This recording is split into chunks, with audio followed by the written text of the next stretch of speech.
Itinago nga ba ng gobyerno ang mga nakatira sa lansangan sa Maynila, Pasay at Parañaque noong narito ang Santo Papa? Kumpirmadong 100 mga pamilya ng street dwellers ang dinala sa isang resort sa Nasugbu, Batangas. Pero ang paliwanag ni DSWD Secretary Dinky Soliman, ginawa ito para na rin sa kanilang kaligtasan at hindi raw dapat malisyahin. Live mula sa Quezon City, may report si Sherry Ann Torres. Sherry Ann? Yes, Jessica. Alam mo kanina yung pag-ikot-ikot natin sa Maynila, marami tayong mga nakausap na mga tumitigil lamang sa mga kalsada bilang bahagi ng kanilang araw-araw na pamumuhay. At ang sabi nga nila sa akin, talagang marami sa kanila ang inalok na sumama para sa tinatawag na isang outing. Pero yung iba, hindi sumama, mas pinili nila na makita ang Santo Papa. Jessica, narito yung ating report.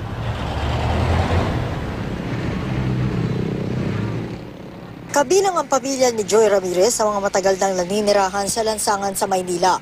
Kasama rin sila sa 100 pamilyang dinala ng DSWD sa isang resort sa Batangas mula January 14 hanggang January 19. Mga panahong nasa Maynila si Pope Francis. Nung DSWD na nanghuli sa amin dito, kasi darating nga daw po si Pope, yung lahat po ng mga yagit na nakakalat dito sa kalsada, pinapatanggal daw po ni Pope. Lahat daw ng mga yagit dito, ayaw daw makita niya. Lahat daw makikinig ang makikinig. May nakikita naman akong tao, pinapadlock nila lahat ng pinto eh.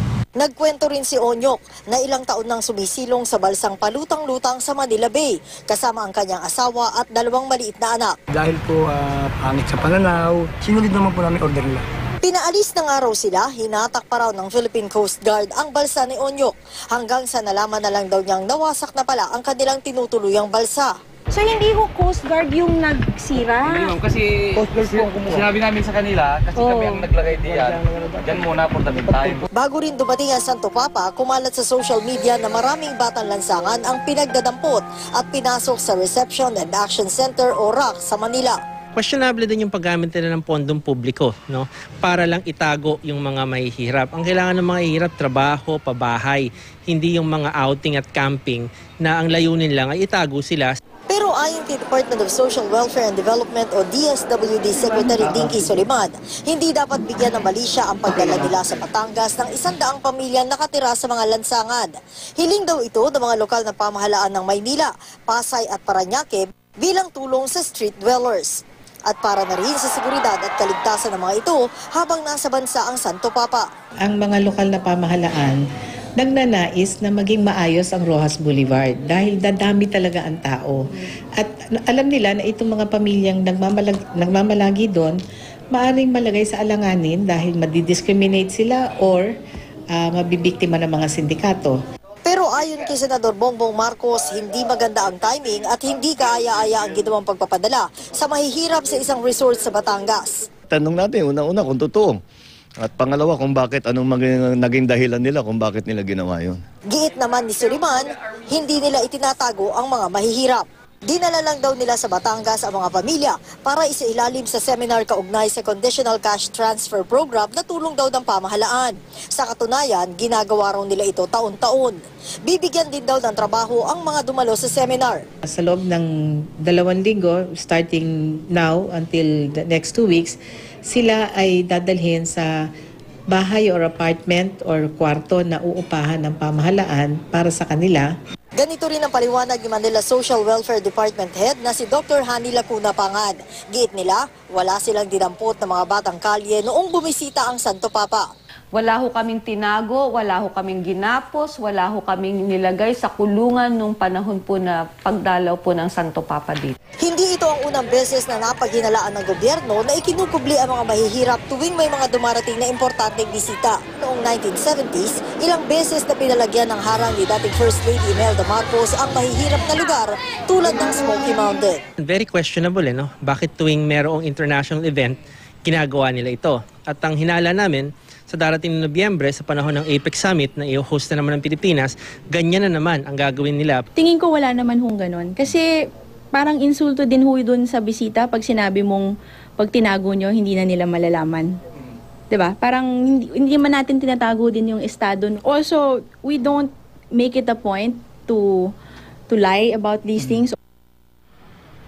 Jessica, alam mo yung ibang mga nakausap natin kanina, pati yung mag-asawa na ipinakita natin kanina lamang, alam naman daw nila na pag meron uling big event, talagang aalisin sila sa mga lansangan dahil nga doon sa pangamba na makasira pa sila doon sa tinatawag na magiging paningin, na magiging bisita ng ating bansa. Pero ang magiging tiyak daw sila, oras na ayain sila, magsasarili na lamang sila ng pag-alis at hindi na sila sasama doon sa imbitasyon ng DSWD. Jessica? I understand ginawa na rin daw ito noong nagkaroon ng World Economic Forum dito sa Maynila last year. May mga itinago na rin o parang inimbitahan na mga street dweller to go elsewhere.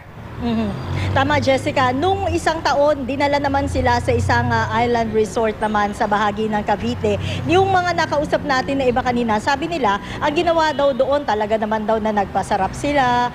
Pero may kaakibat ito, Jessica, na seminar din daw patungkol doon sa magiging posible na kabuhayan nila o yung livelihood nila sa mga susunod na panahon. Meron tayong nakausap, Jessica, sabi niya siya, napakinabangan niya raw yun dahil ngayon siya ay isang manghihilot na doon sa kahabaan ng Roxas Boulevard. Pero yung iba, kagaya no isa na nakausap natin kanina, sabi niya hindi raw siya masyadong nakapag-appreciate nung ibinigay na iyon na seminar ng DSWD, kaya balik siya sa pagiging parking girl sa isang bahagi dito sa Maynila. Jessica. So sa ngayon, hindi na pinagtatalunan kung nangyari talaga yan o ginagawa talaga.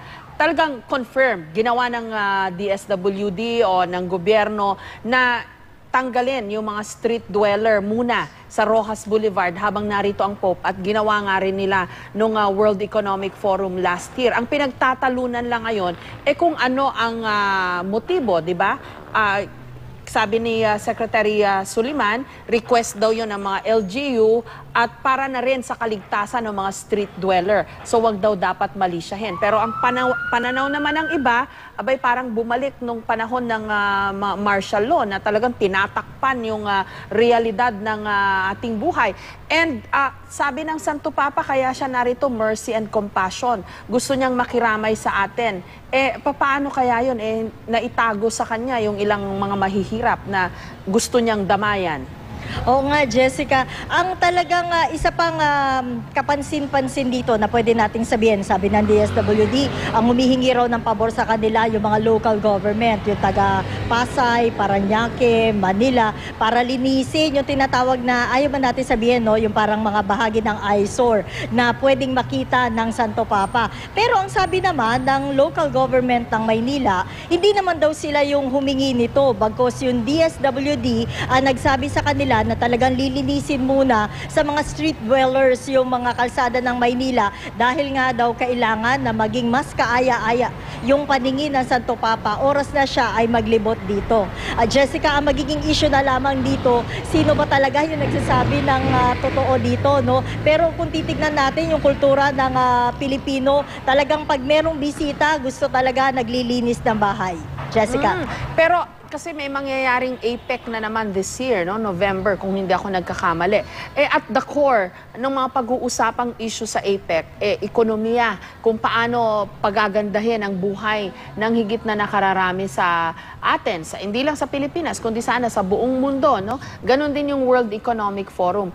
Pwedeng sabihin kasi nung iba na, hindi ba mas maganda na makita yung totoong kalagayan ng ekonomiya sa pamagitan ng mga yagit o mga kapuspalad, para mas maalala ng mga magdidiskusyon doon sa mga forum na yan kung ano yung kanilang mga tinatalakay na issue. Yun ang pwede namang pananaw ng iba dito sa ganitong practice.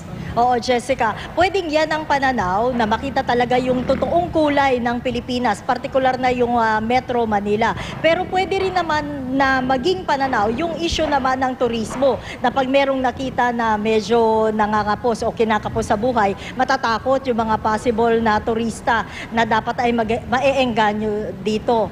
Pero Jessica, sa dakong huli nga, ang sinasabi naman ng DSWD, ang pinupunto nila, nakikita daw nila sa mga susunod na buwan ay malamang na mawalan o mabawasan ng gusto ang porsyento ng mga street dweller na nakikita natin ngayon dahil nga in 2 weeks time daw magsisimula na silang mamigay ng mga housing opportunity o yung mga pabahay dito sa mga street dweller na to. Jessica. Maraming salamat sa iyo, Sherry Ann Torres.